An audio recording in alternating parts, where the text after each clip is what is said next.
안녕하세요. 결혼을 앞두고 있던 여자입니다. 저와 결혼할 남자친구와는 동갑이고 5년 긴 시간 동안 연애를 해왔습니다. 사실 처음 남자친구를 알게 된 건 그보다도 훨씬 일찍이에요. 재수학원에서 처음 만나게 되었고 그때도 같은 대학교를 목표로 하고 있는 저와 남자친구 둘 다 서로에게 관심이 있었는데 연애한다고 공부를 미뤄둘 수는 없어서 결국 만남까지 성사가 되지는 않았어요. 저는 재수해서 바로 제가 원하던 대학에 갈 수 있었고 재수에 실패한 남자친구는 좋은 대학 들어가고 싶은 욕심에 1년 더해서 삼수까지 했습니다. 어쨌든 남자친구는 결국 보란듯이 저와 같은 대학에 들어오게 되었고 그때도 서로 자주 시간을 보냈지만 군대가 걸려 있어서 연애까지 발전하지는 못했습니다. 그리고 남자친구가 전역을 하고 난 뒤에는 저는 졸업반이었고 남자친구는 아직 2학년이었어요. 저는 그때 따로 만나던 남자친구가 있었는데 결국 지금의 남자친구와 이어지게 되었네요. 군대에 가버리면 저를 놓칠 수도 있을 것 같다는 생각에 저 때문에 억지로 군대를 미루고 미루다가 입대했다고 나중에서야 털어놓더라고요. 그런데 덕분에 복학 시기도 제대로 맞추지 못해서 남자친구는 입학도 늦었는데 졸업도 애매하게 늦게 했어요.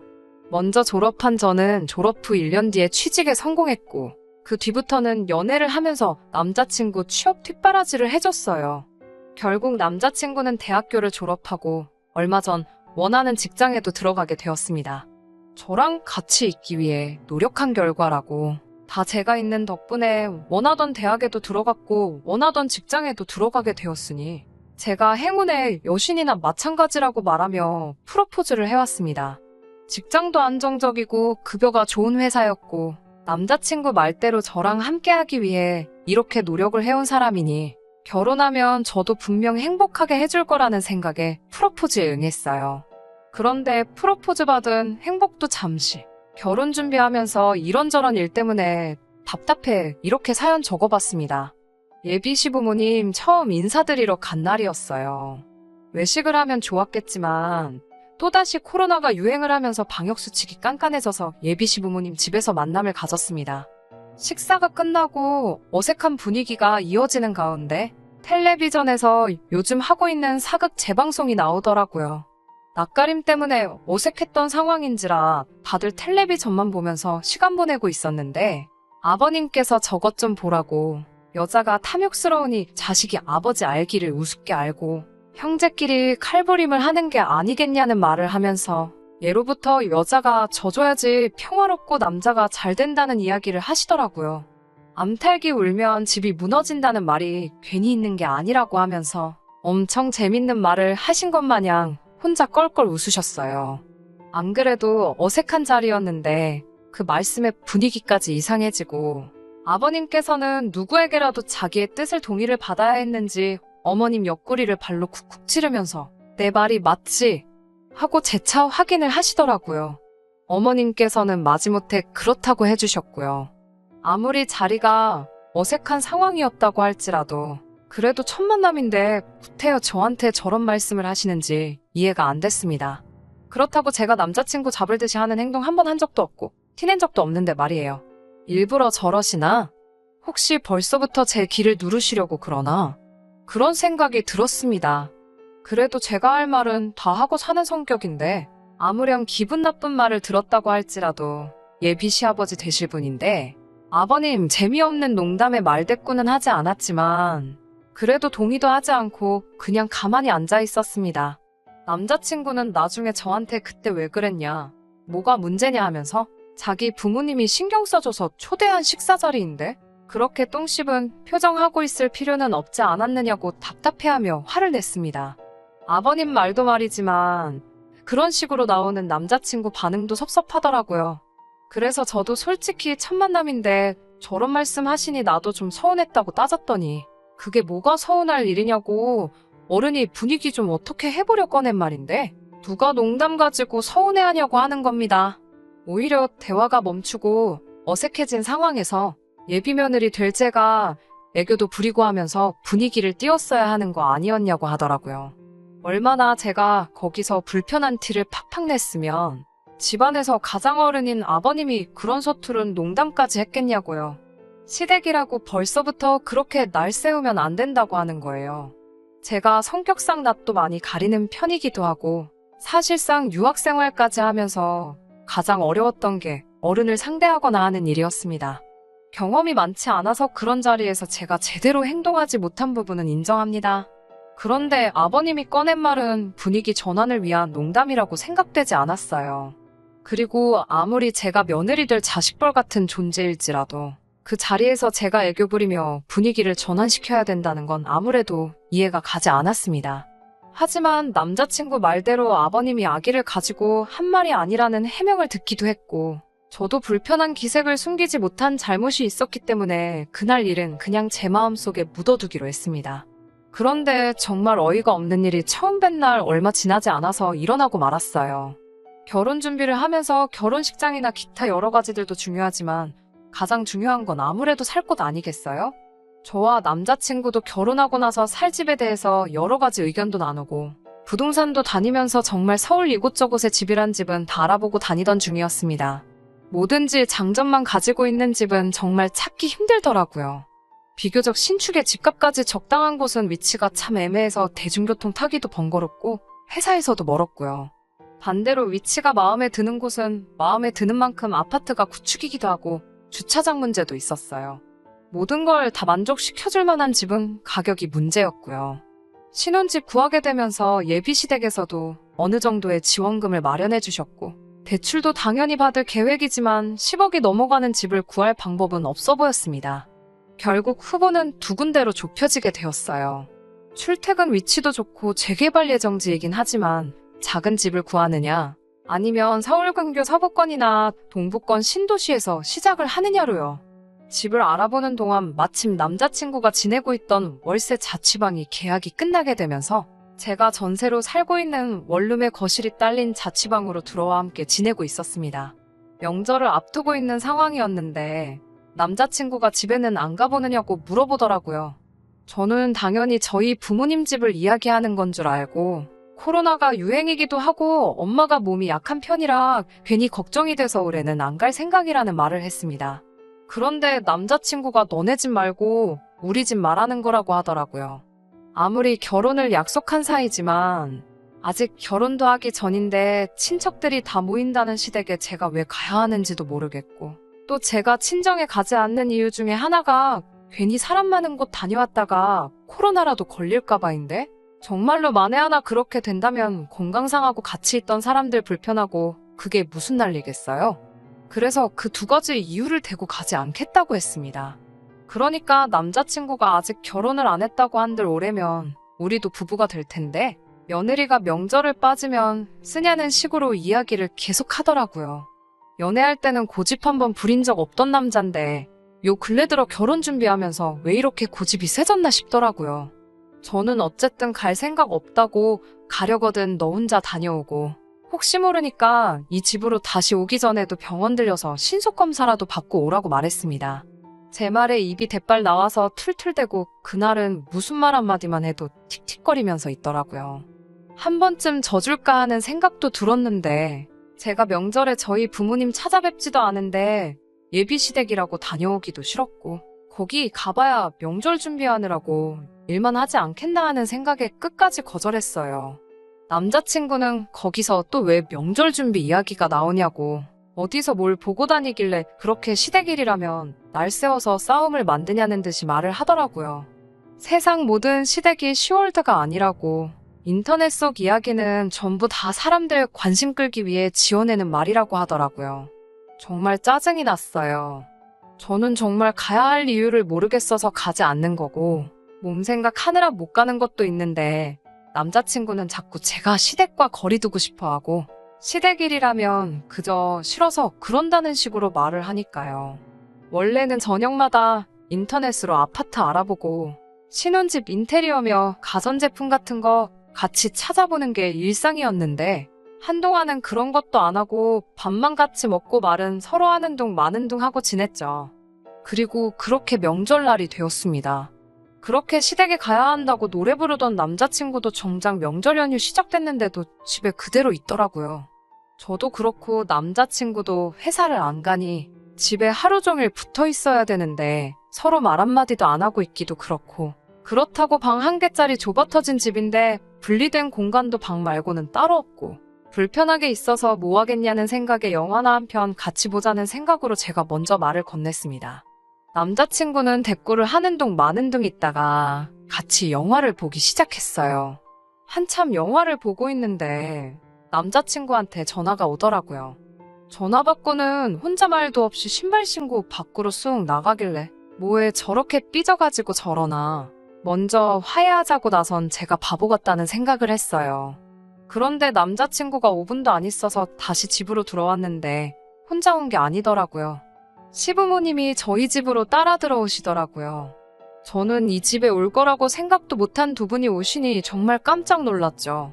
웬일로 오셨냐고 쭈뼛거리면서 서 있었는데 아버님이 나서서는 우리 예쁜 며느리가 시댁 오는 거 힘들다고 해서 이렇게 본인들이 직접 왔다고 하시더라고요.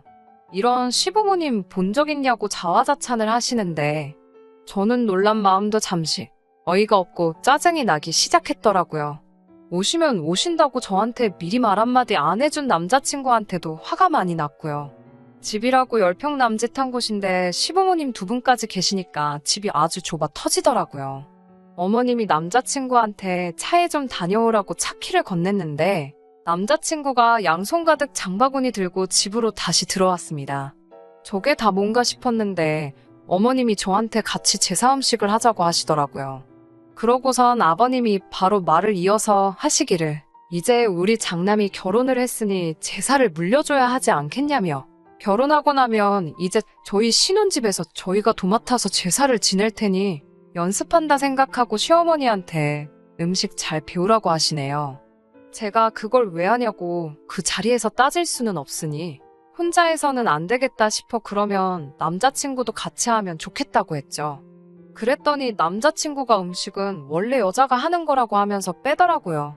아버님도 어머님도 남자친구 헛소리에 한마디 하시는 게 아니라 사내대장부가 부엌에 들어가면 못 떨어진다고 남자친구는 방에 들어가서 쉬고 있으라고 하더라고요. 그래서 음식을 하기 시작했는데 손이 크신 건지 뭔지 제사상에 올리는 음식이 나중 가면 결국 집에 두고 먹는 반찬이 되는 거잖아요. 그럼 4명이서 제사 지내고 먹을 정도만 하면 되지. 얼마나 전을 부치고 싶으셨는지 장바구니 안에는 1kg짜리 부침가루가 3개가 넘게 들어있더라고요. 진짜 속상했어요. 전셋집이기는 하지만 내 집이다 생각하고 매일같이 꼼꼼히 청소해가며 관리하던 집인데 가스불도 아니고 인덕션 2구짜리로 좁아터진 주방에서 전을 어떻게 부치냐 했더니 그럴 줄 알고 집에서 전기 프라이팬도 가지고 왔다고 남자친구 시켜서 또 차에서 가지고 오라고 하시더라고요. 어머님이랑 붙어있기 싫어서 저는 주방에 서서 인덕션으로 전 부치고 어머님은 바닥에 자리 깔고 하시는데 신문지도 안 깔아놓고 하시면서 기름은 여기저기 팡팡 튀고 있고 나중에 청소하는데 아주 고생했어요. 아무튼 몇 시간 동안 그렇게 겨우겨우 제사 음식 끝내놨더니 아침에 일찍 차례 지내야 한다고 오늘은 주무시고 가시겠다는 거 아니겠어요? 어머님한테 보시다시피 집이 좁아서 주무실 만한 공간이 없다고 말씀드리니 자기들은 거실 아무 데서나 자면 된다고 하시더라고요. 그런데 남자친구가 또 나서서는 부모님을 바닥에서 주무시게 할 생각이냐며 제 방에 침대까지 양보해 드려야 했어요. 그 와중에 아버님은 당연하게 씻지도 않고 양말도 그대로 신으신 채로 침대 위에 올라가시고 정말 미치고 팔짝 뛰는 줄 알았네요. 여기서 끝이었으면 그냥저냥 예비시 부모님 돌아가시고 나서 남자친구한테 한 소리하고 끝냈을 수도 있을 일이었는데 이건 그냥 시작에 불과하더라고요. 다음날 새벽에 어머님이 저를 또 깨우시더라고요. 여기는 주차를 어디다가 해야 되냐고 물으시길래 주차하신 거 아니냐고 물었더니 우리 차 말고 라고 말하면서 친척분들이 오셨다는 말을 하시더군요. 친척들이라니 무슨 소린가 했는데 저희 집에서 차례 지낸다고 시댁 친척들을 여기로 다 부르셨다고 하십니다. 그 소리에 이건 또 무슨 일인가 싶어서 또 표정 관리를 못했나 봐요. 그랬더니 아버님이 옆에서 저한테 겸사겸사 우리 예비며느리 소개도 하고 자랑도 하고 싶으셨다고 결혼하기 전에 친척들한테 얼굴 한 번씩 비추고 인사 한 번 드려야 되는데 겸사겸사 한 번에 하게 되었으니 저한테는 번거로울 것 없어 좋은 일 아니겠냐고 이렇게 며느리 챙겨주는 시부모가 또 어딨겠냐며 노스레를 떠는데 솔직히 예비 시부모님만 아니었으면 진짜 주먹이라도 나갈 뻔했어요. 그 시점부터 정말 온갖 시댁 친척들이 하나둘씩 집안으로 들어오는데 써있을 자리도 없을 정도로 정신이 없더라고요. 차례 끝나고 나니 상 차려놓고 밥 먹을 자리는 안 나오니까 전날에 정말 그렇게 많이 부친 전들 다 비닐봉지에 담아서 한 봉지씩 손에 쥐어주고 보내는데 정작 전 부친 건 거의 저 혼자 다 한 것 같은데 저희가 먹을 건 하나도 없었습니다. 남편은 그 와중에 친척형들하고 술 한잔 마시고 온다고 밖으로 나가고 십수명의 사람들이 휩쓸고 간 저희 집은 엉망이 되었는데 치울 생각하니 한숨조차 안 나오더라고요. 그리고 혼자 신나서 술 잔뜩 처먹고 온 남자친구하고 정말 대판 싸웠어요. 이 좁아터진 집에 그 많은 사람을 부를 생각을 다 하냐고. 결혼 전이라 시댁 안 간다는 말에 삐져가지고는 무슨 사람 먹이려고 어디 작정하고 버린 일이냐고. 10년을 알아오고 5년간 연애한 그 사람하고 똑같은 사람이 맞냐? 사람이 갑자기 변한 거냐 아니면 여태껏 본성을 숨겼던 거냐? 정말 파혼까지 할 기세로 속에 담아두었던 말 전부 다 꺼내서 했습니다. 파혼 이야기까지 오가기 시작하니 그제서야 남자친구가 무릎을 꿇고 저한테 빌더군요. 시부모님 말이 여태껏 자기가 저를 쫓아다녔다는 사실에 결혼하면 주도권은 저한테 있겠다 뭐 이런 말씀을 하셨다나요. 그래서 일부러 더 세게 나왔다고 합니다. 본심은 아니었다고요. 여태껏 제가 알던 사람으로 돌아올 테니 한 번만 용서해달라고 빌더라고요. 그놈의 정 때문인지 정말 자초지종 처음부터 끝까지 설명하고 싹싹 비는 모습에 마음이 약해져서 사과를 받아줬습니다. 그냥 받은 건 아니에요. 시부모님이 그렇게 나오셨다는 사실이 신경이 쓰였고 주도권 이야기로 뒤에서 남자친구를 조종했다는 사실은 용서가 되지 않았어요. 어차피 결혼하면 시부모님하고 사는 거 아니니까 적당히 할 도리만 하고 거리 두고 지내면 된다고 생각했죠. 얼마나 아니란 생각이었는지 참 후회가 되네요. 결혼하면 제사 물려받을 생각 없다. 혼인신고는 곧바로 하지 않고 지켜보다가 정말 약속들을 지키고 있는 것 같으면 그때 가서 하겠다고요. 당연히 시댁에 방문하는 건 남자친구 혼자서만 하기로 약속받았고 신혼집의 경우에는 남자친구의 명의로 해주되 제가 모은 돈이나 친정지원금 한 푼 들이지 않기로 했어요. 친정지원금은 제가 따로 가지고 있다가 혼인신고 올리고 나면 그때가 돼서 남아있는 대출금을 갚든 어떻게든 집에 관련된 자금으로 쓸 테니 명의도 그때 가서 공동명의로 바꾸자고 했지요. 그렇게 폭풍 같은 날이 지나고 남자친구도 다시 원래 모습으로 돌아온 듯 했고 그 이후로는 예비 시부모님과도 적당히 거리 두고 지내며 결혼 준비 관련된 부분에서만 전화로 이야기한다던가 하는 식으로 지내고 있었습니다. 그리고 결국 파혼하게 되었어요. 바로 얼마 전 이야기입니다. 남자친구가 그때쯤부터 약간 정신 빠져 있고 넋나간 사람처럼 지내고 있었어요. 평소랑 다른 모습에 걱정이 돼서 무슨 일 있냐고 물어봐도 아무 일 없다고만 대답하고 잠깐 괜찮은 척 하고 나서는 다시 또 축 처져 있더라고요. 안 좋은 일이 있겠다는 건 짐작하고 있었는데 이런 일인지는 상상도 못했네요. 휴일날이었는데 시부모님이 또 연락도 없이 저희 집으로 찾아오셨더라고요. 남자친구한테 무슨 일이냐고 따져 물을 새도 없이 들이닥치셔서는 저보고 돈을 내놓으라고 하시는 거예요. 갑자기 돈을 내놓으라니 무슨 일인가 싶었죠. 남자친구는 안색이 창백해져 있고 그제서야 모든 사실을 제게 말해주더라고요. 남자친구가 시댁에서 집 구하라고 지원해준 돈과 자기가 결혼자금으로 모아놓은 돈을 코인과 주식으로 날려먹었다고 합니다. 반토막이 났으면 차라리 괜찮았을 거예요. 그냥 그 돈이 전부 휴지 조각이 되어버렸다고 하더군요. 저도 정신이 아찔해져서 이게 무슨 일인가 정신이 없어 있는데 아버님이 여자 잘못 들여가지고 아주 집안 꼴을 말아먹는다고 성질을 부리시더라고요. 그게 왜 저 때문이냐고 하니까 남자친구가 하는 말이 가관이었습니다. 제가 좁은 집이 싫다고 했고 집을 자기 혼자서 구하라고 했다고 말하면서 그것 때문에 자기가 주식과 코인에 손을 댄 거 아니겠냐고. 따지고 보면 전부 다 제 잘못이라고 하는 거예요. 아버님도 한술 더 떠서 처음 봤을 때 자기가 말한 거 기억 안 나냐고. 여자가 탐욕적이라서 이 사단이 난 거 아니겠냐고 저한테 호통을 치시더라고요. 이래서 여자 말 듣지 말라고 집안은 남자가 주도권을 잡아야 사는 거 아니겠냐고 하면서 내 욕심 때문에 이렇게 된 거.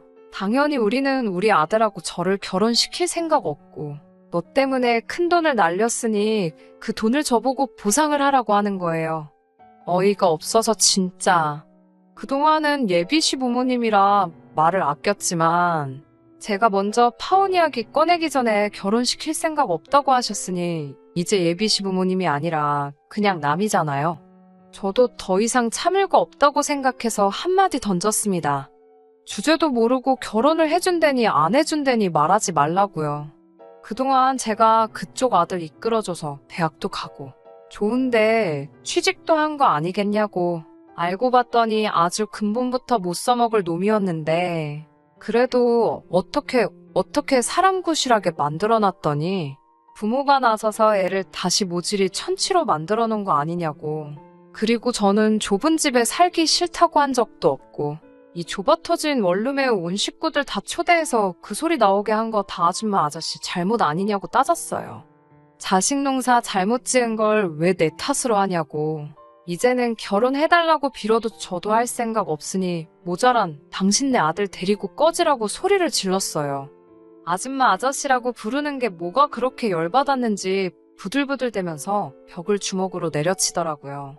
언성이 높아지고 하다 보니 이웃의 신고로 경찰까지 출동하고 아주 난리도 아니었습니다. 얼마 전 법원에 접근금지 가처분 신청을 보내놓은 게 인용 결정이 되어서 남자친구를 포함한 그 집 식구들 전부 제 근처에는 얼씬도 못하게 되었어요. 돈 문제야 당연히 자기가 날려먹은 건데 제가 어떻게 해줘야 할 이유도 없고요. 파혼하게 된다면 가부장적인 시부모님 때문에 하게 될 거라 생각했는데 결국 남자친구 본인의 손으로 뒤집어지게 되었네요.